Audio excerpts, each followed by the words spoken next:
एकादशी को रात्रि जागरण का महात्म्य। इस प्रकार गौतमी गंगा से संबंध तीर्थों का महात्म्य वर्णन करके अनंत वासुदेव की महिमा कही गई है। फिर कंडुमुनि का चरित्र एवं उन पर भगवान पुरुषोत्तम की कृपा का वर्णन करके पुरुषोत्तम क्षेत्र के महात्म्य का उपसंहार किया गया है। इसके अंतर्गत भगवान के अवतार का रहस्य बताए हुए श्री कृष्ण चरित्र का संक्षेप में वर्णन किया गया है।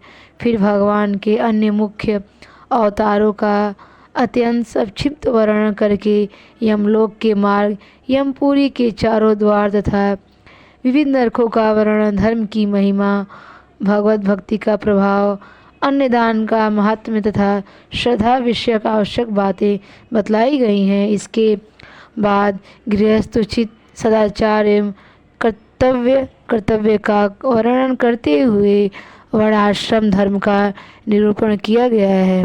फिर स्वर्ग और नरक में ले जाने वाले धर्म का रूप बताकर भगवान वासुदेव के महात्म्य के प्रसंग में एकादशी के दिन रात्रि में जागरण पूर्वक भगवत गुणगान की महिमा कहते हुए एक भगवान भक्त चांडाल का आख्यान वर्णित हुआ है। अवंतिकापुरी उज्जैन में एक भक्त चांडाल रहता था जो संगीत में कुशल था। वह उत्तम वृत्ति से धन पैदा करके अपने कुटुंब के लोगों का भरण पोषण किया करता था। भगवान विष्णु के प्रति उसकी बड़ी भक्ति थी। वह नियम पालन में बड़ा दृढ़ था। प्रत्येक मास की एकादशी तिथि को वह नियम पूर्वक उपवास करता और रात्रि के समय भगवान के मंदिर के समीप जाकर उन्हें भगवलीला संबंधी गीत सुनाया करता था। द्वादशी को प्रातः काल भगवान को प्रणाम करके अपने घर लौटता और पहले दामाद, भांजे और कन्याओं को भोजन करा के पीछे स्वयं सपरिवार भोजन करता था। इस प्रकार करते हुए उसके जीवन का अधिकांश भाग बीत चुका था। एक बार चैत कृष्ण पक्ष की एकादशी को वह भगवान विष्णु की सेवा के लिए जंगली पुष्पों का चयन करने के निमित्त भक्ति पूर्वक उत्तम वन में गया।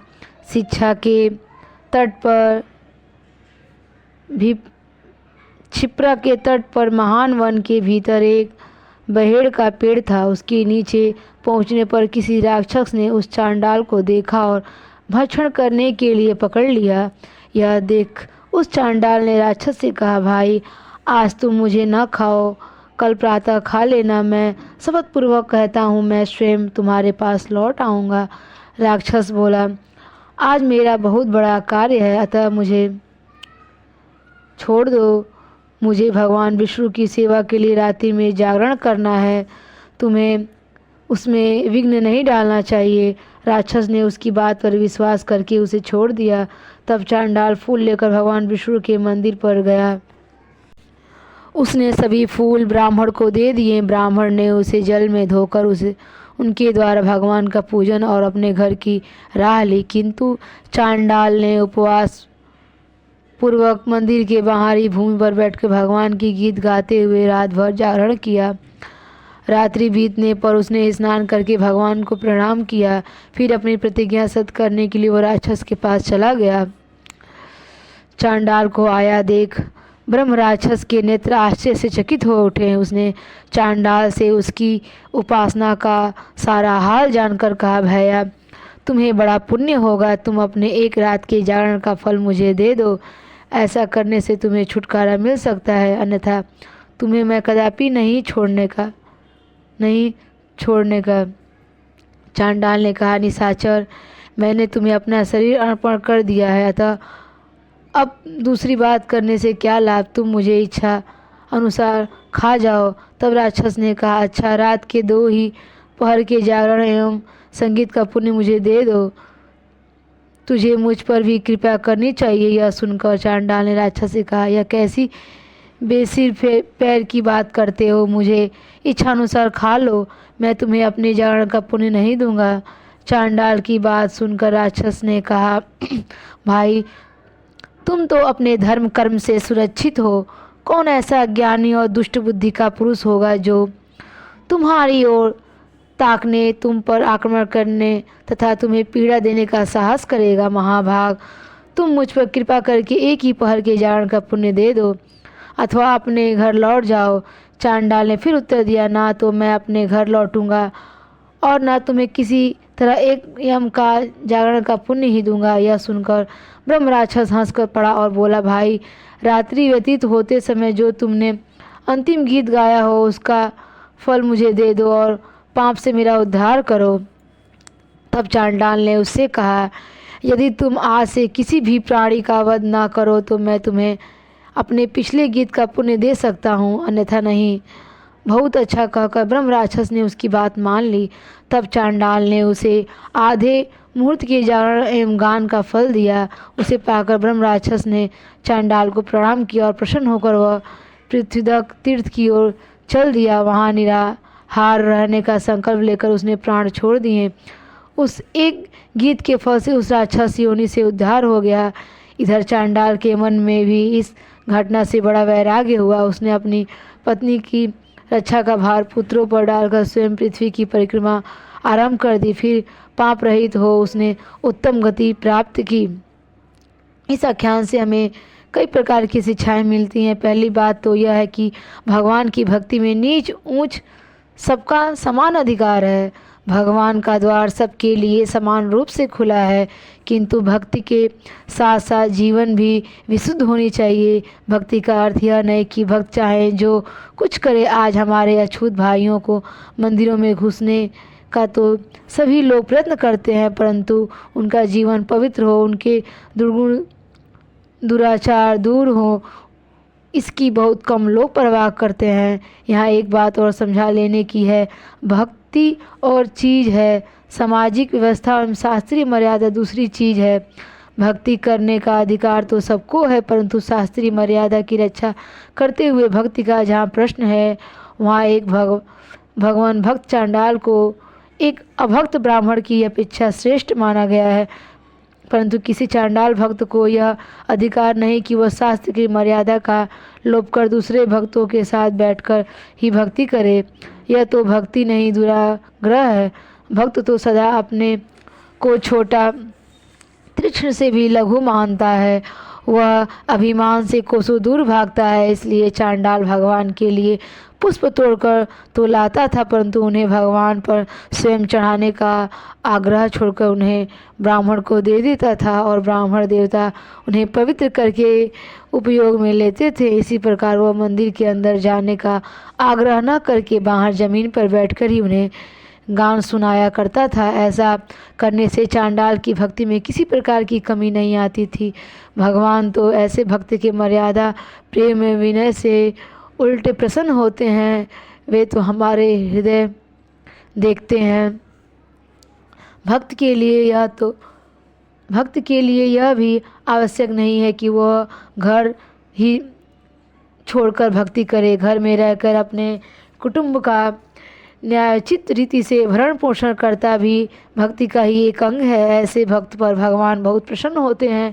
यदि गृहस्थ त्याग करना आवश्यक ही हो तो अपने आश्रयजनों की रक्षा का समुचित प्रबंध करके ही ऐसा करना उचित है। नियम पालन भी भक्ति में बड़ा सहायक है, जिससे हमारी तत्परता का पता लगता है। भगवान की ओर से पैर बढ़ाने के लिए हम कहाँ तक तैयार हैं। जहाँ अन्य वर्णों के लिए द्वादशी के दिन ब्राह्मणों को खिलाकर स्वयं खाने का विधान है, वहाँ चांडाल के लिए यही आज्ञा है कि वो अपने दामाद, भांजों तथा कन्याओं को भोजन करा के फिर स्वयं भोजन करें। उसके लिए यह आवश्यक नहीं कि वह औरों की भांति ब्राह्मण को ही जिमाने का आग्रह करे। सत्य आदि देवी गुण भी भक्त में स्वाभाविक ही रहते हैं। सारांश यह है कि भक्त के लिए ईमानदार एवं बात का धनी होना परम आवश्यक है, क्योंकि भक्त की बदनामी भगवान पर आती है।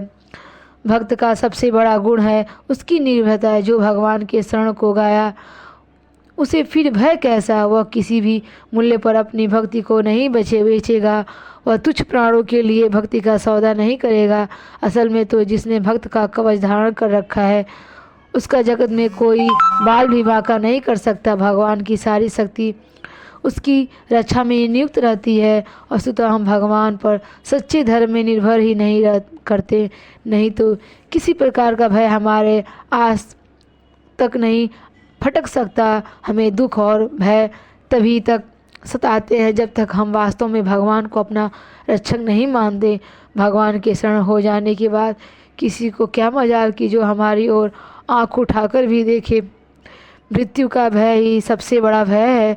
जो मृत्यु के भय से निडर हो गया वह जगत से निडर हो जाता है। सबसे महत्वपूर्ण शिक्षा इस आख्यान से है हमें यह मिलती है कि सच्चे भगवान का संग अमोघ होता है और जिस किसी को प्राप्त हो गया उसके कल्याण की मानो बीमा हो गई। भक्त चांडाल के संग की यह प्रभाव था कि उस क्रूर ब्रह्म राक्षस का मन भी पलट गया। उसकी भगवान भक्ति में प्रवृत्ति हो गई और वह उस चांडाल के आधे ब्रह्म मुहूर्त के जागरण का पुण्य पाकर कृतार्थ हो गया।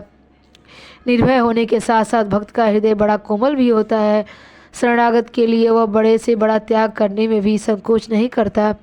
आवश्यक ही उसे कोई धोखा नहीं दे सकता और न डरा धमका ही कोई उसे काम निकाल सकता है। भक्त पिघलते हैं तो हमारी दीनता पर, हमारी सच्ची लगन पर ही, अपनी ईमानदारी, अपनी सच्ची लगन का विश्वास दिलाकर ही हम उसे अपनी कृपा एवं सहायता प्राप्त कर सकते हैं। उसके अनंतर नैमित्त, प्राकृतिक एवं आत्यांतिक 3 प्रकार के प्रलय का तथा आध्यात्मिक आदि त्रिविधि तापों का वर्णन करके भगवान तत्व की व्याख्या की गई है। उसके पश्चात योग और व्याख्या का वर्णन करके कर्म तथा ज्ञान का अंतर बताते हुए परमात्मा का निरूपण तथा अध्यात्म ज्ञान और उसके साधनों का वर्णन किया गया है। अंत में क्षर अक्षर तत्वों का विवेचन करके ग्रंथ का उपसंहार किया गया है। इस प्रकार मार्कंडेय पुराण की भांति ब्रह्म पुराण में भी बड़े ही अमूल्य उपदेशों का संग्रह है। सबको इन उपदेशों से लाभ उठाना चाहिए। इसे आपको क्या सीख मिली कमेंट करके ज़रूर बताएं और आपको वीडियो अच्छी लगी हो तो लाइक करें और हमारे चैनल पे नए हैं तो प्लीज़ सब्सक्राइब करें।